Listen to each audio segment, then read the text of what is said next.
ముందుగా ఈ కార్యక్రమానికి చేసిన అందరికీ నమస్కారం. ప్రధానంగా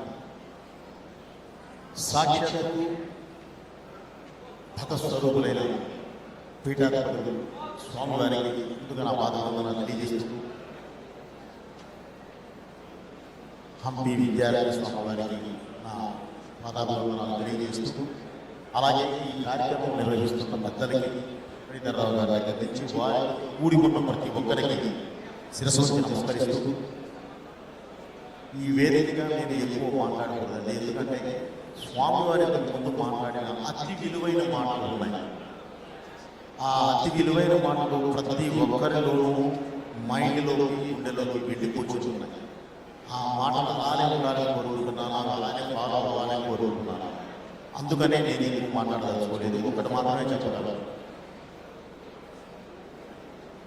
తెలుగు జాతి, తెలుగు భాష ఎంత గొప్పదయ్యాయంటే, నేను ఎక్కడో చదివాను, ఒక సముద్రపు ఒడ్డులో ఉన్న కొబ్బరి చెట్టు నుంచి ఒక కొబ్బరికాయ విడి సముద్రంలో పడి ఆటుపోటులన్నీ తట్టుకొని, ఎన్ని తుఫాన్లు వచ్చినా ఏదొచ్చినా సరే తట్టుకొని వేరే గట్టుకు చేరి మట్టిని తాకిన వెంటనే మొలకై మొక్కై నిటారుగా అద్భుతమైన చెట్టై మళ్ళీ దాని వైభవాన్ని ప్రారంభిస్తుంది. తెలుగు జాతి కూడా అలాంటిదే, తెలుగు భాష కూడా అలాంటిదే. రాష్ట్రాలు దాటి, దేశాలు దాటి, ఖండాలు దాటి ఎక్కడికి వెళ్ళినా సరే, ఎక్కడ అడుగు పెట్టినా సరే వారు అక్కడ అలాగే నిఠారుగా నిలబడుతున్నారు, ఆ వైభవాన్ని నిలబెడుతున్నారు, 10 మందికి అది పంచుతున్నారు. నిజంగా ఇది కారణం మన ముందుతనం ఉన్న పెద్దవారు, మన ముందుతనం ఉన్న పెద్దవారు ఈరోజు ఈ భాషని ఈ విధంగా అద్భుతంగా వేదికలు ఏర్పాటు చేసి తట్టి లేపుతున్న ఈ పెద్దలందరిది మీ అందరికీ శిరస్సు వచ్చి నమస్కరిస్తూ, ముఖ్యంగా ఈరోజు మురళీధరరావు గారికి అండ్ వారితో పాటు ఉన్న వీరందరికీ ఒక్క మాట చెప్పాలని, మన భాష బాగుండాలి, మన జాతి బాగుండాలి, అది మాట్లాడే మన జాతి బాగుండాలి, మన సంస్కృతి అద్భుతంగా 10 మందికి తెలియజేయాలి, మన వైభవాన్ని ప్రపంచం మొత్తం నలుదిక్కులు వెళ్ళేలా చేయాలి అని వారు పూనుకున్న విధానం, వాళ్ళ సంకల్పం ఉంది చూడండి. వారందరికీ నిజంగా మనస్ఫూర్తిగా ప్రతి ఒక్కళ్ళు అభినందించాలి.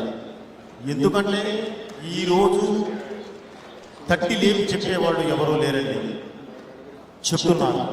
అది చెప్పటానికి ఓపిక కావాలి. ఎందుకంటే ఇక్కడ కూర్చొని స్వామివారు లాంటి వారు స్పీచ్ ఇస్తుంటేనే మనం అటు ఇటు తిరుగుతూ ఉన్నాము.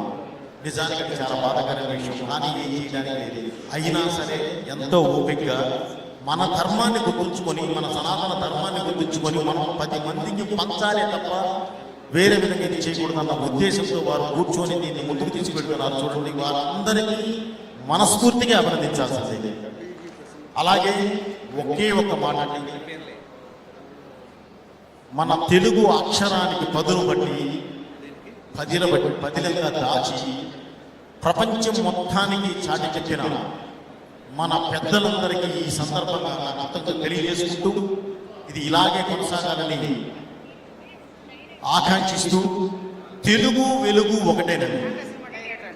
వెలుగు అందరికీ దారి చూపిస్తుంది, తెలుగు కూడా అంతే అందరికీ దారి చూపిస్తుంది. ఇది నమ్మి అందరూ నడిచే రోజు అద్భుతంగా ఉంటుందని చెప్పి మన సొసైటీ ఆశిస్తూ,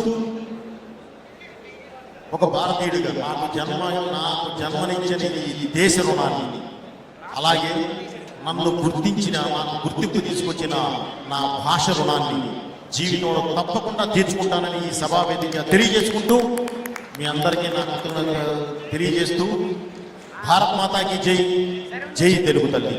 నమస్కారం.